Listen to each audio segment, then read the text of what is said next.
Oke. Nah, jadi oke, lanjut ya. Nah, jadi pada saat di Pajero ini si pemasar bilang bahwa ayo belilah Pajero, bahwa Anda akan merasakan kelaksannya dan Anda akan mendapatkan prestis di mana Anda bisa merasakan hal yang seperti dirasakan oleh orang yang mengendarai Pajero di Islam. Seperti itu. Jadi mau mau mengajak konsumen untuk merasakan sensasinya duduk di mobil yang mahal itu seperti apa, atau mungkin mengendarai mobil yang agak mahal atau yang matic gitu kan, yang mudah sekali seperti apa, seperti itu. Jadi pada saat dulu pertama kali mobil matic itu muncul gitu ya teman-teman ya, nah itu dulu dikasih tahu tuh cara penggunaan mobil matic, iklannya seperti apa gitu kan, gampangnya, bahwa supaya orang-orang yang melihat iklan itu merasa mau nantinya merasakan kemudahan menggunakan mobil matic dibandingkan dengan mobil yang kopling, yang biasa seperti itu. Jelas ya? Sampai sini ada pertanyaan?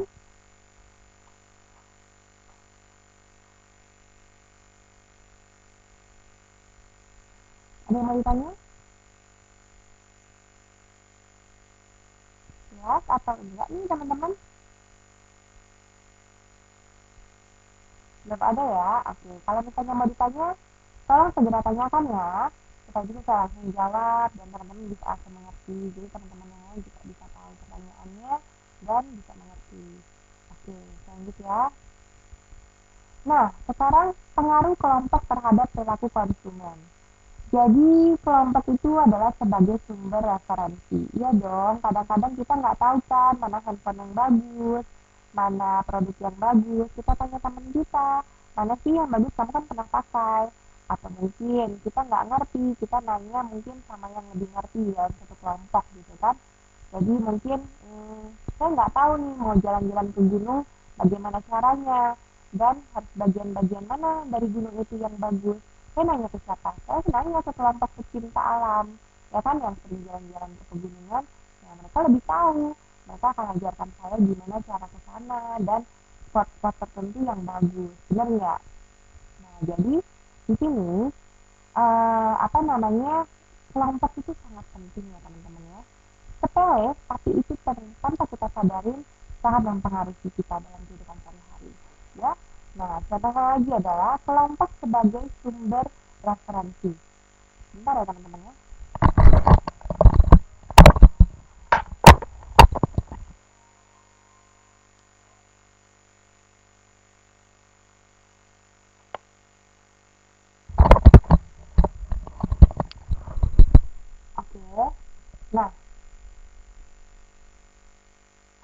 Oke, nah, saya lanjut ya. Nah, yang pertama adalah kelompok yang mempengaruhi proses, teman-teman.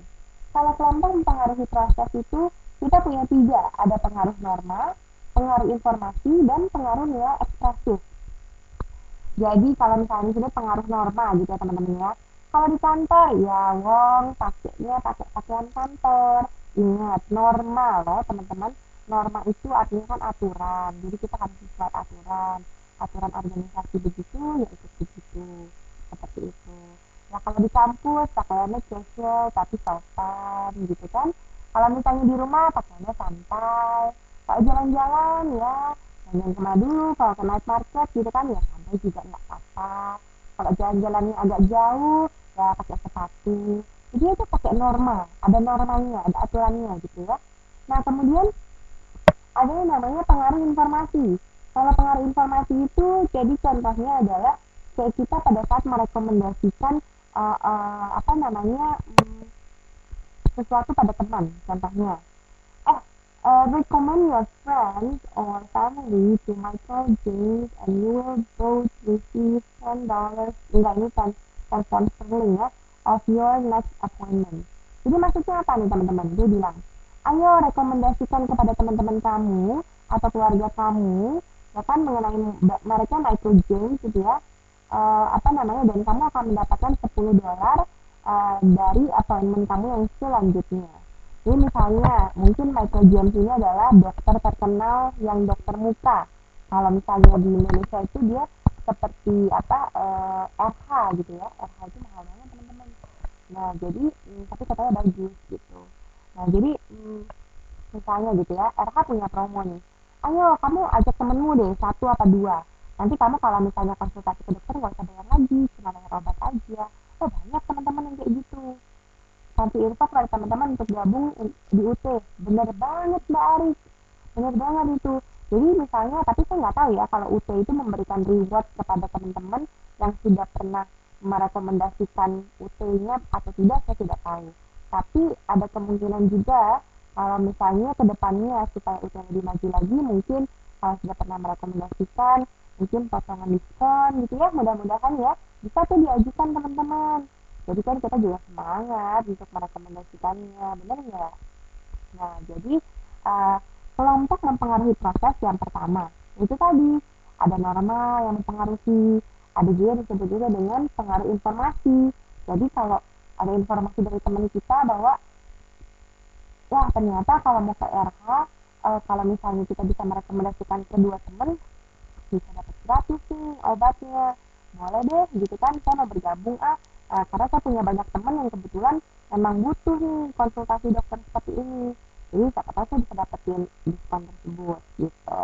Nah ada juga contoh yang lain adalah pengaruh nilai ekspresif.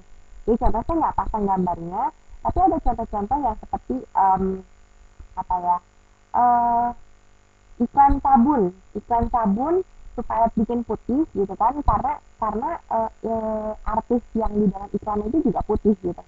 Saya nggak tahu ya kalau misalnya artis itu pakai sabun itu benar atau enggak, saya nggak tahu. Tapi yang pasti kita seneng dong melihatnya bahwa artis tersebut kulitnya putih dan dia pakai sabun itu. Terus kita jadi di mindset kita gitu ya, kita ingin seperti dia gitu nggak. Nah, jadi di sini ada pengaruh nilai ekspresif. Jadi ya ini yang bersifat ekspresif adalah artisnya yang putih dan dia mempromosikan sabun pemutih gitu kan. Jadi kita juga terpacu untuk supaya seperti dia dan akhirnya kita membeli. Seperti itu. Kemudian ada yang namanya peran dalam kelompok teman-teman.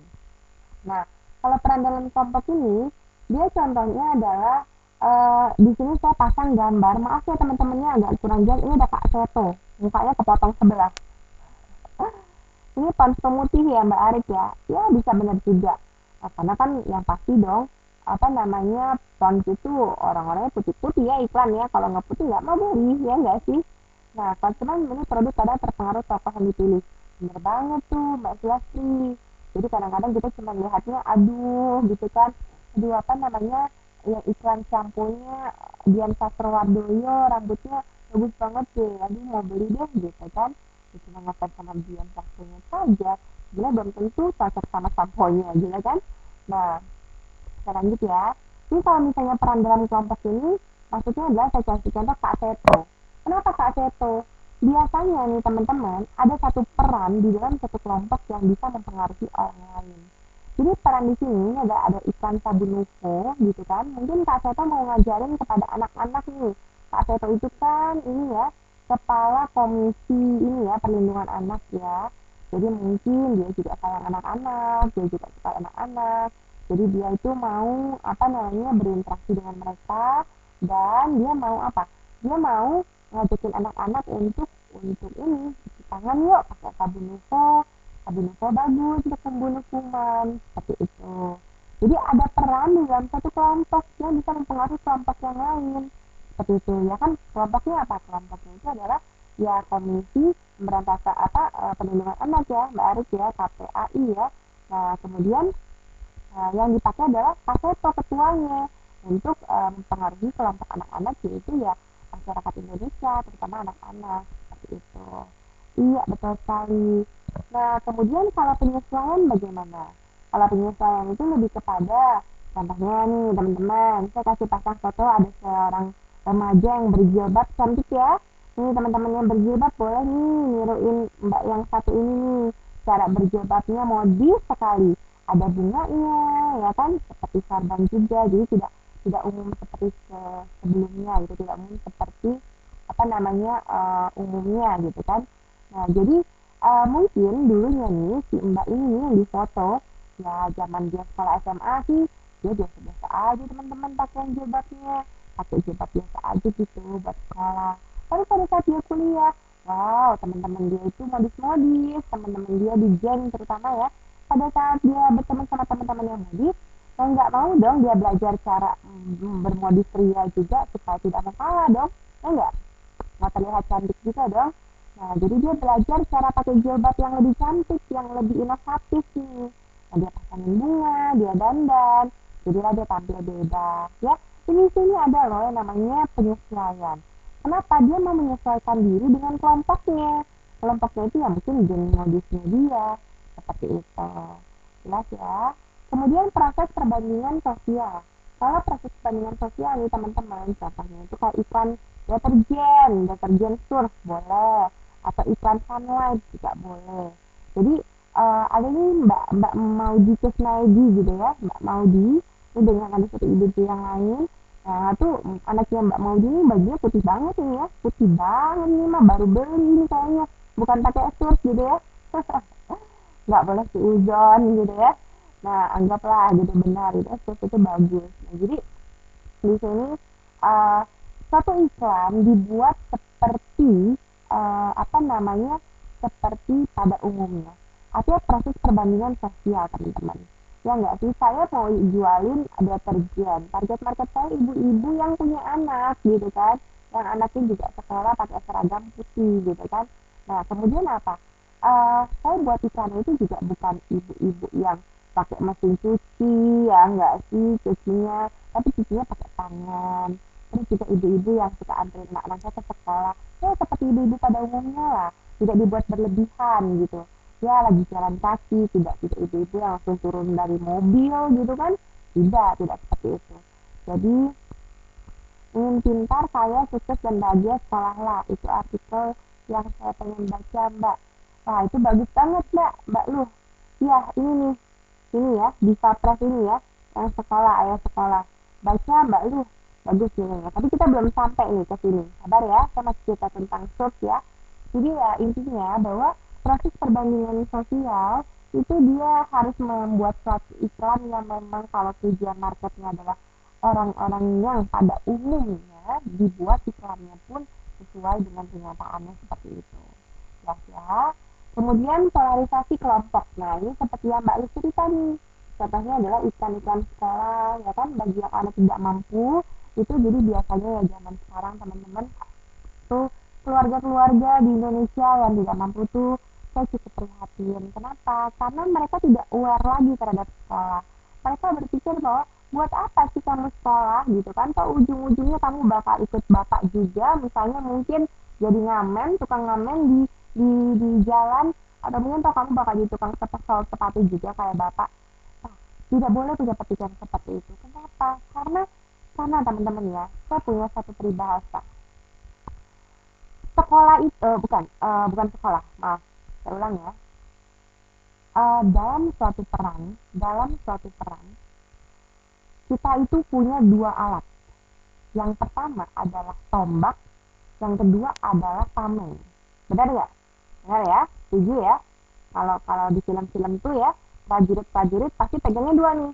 Tangan kanannya pegang tombak, tangan kirinya pegang tameng. Benar gak? Nah, teman-teman tahu nggak? Pendidikan itu adalah tombak. Kenapa? Oh maaf, pendidikan itu adalah tameng. Saya nggak sebut tombaknya ya, maaf saya ulang. Dalam perang kita butuh dua, tombak dan tameng. Pendidikan itu adalah tameng. Kenapa Mbak DJ? Pendidikan itu adalah pelindung kita suatu hari nanti saat kita tidak punya apa-apa, kita punya tameng itu untuk bertahan hidup.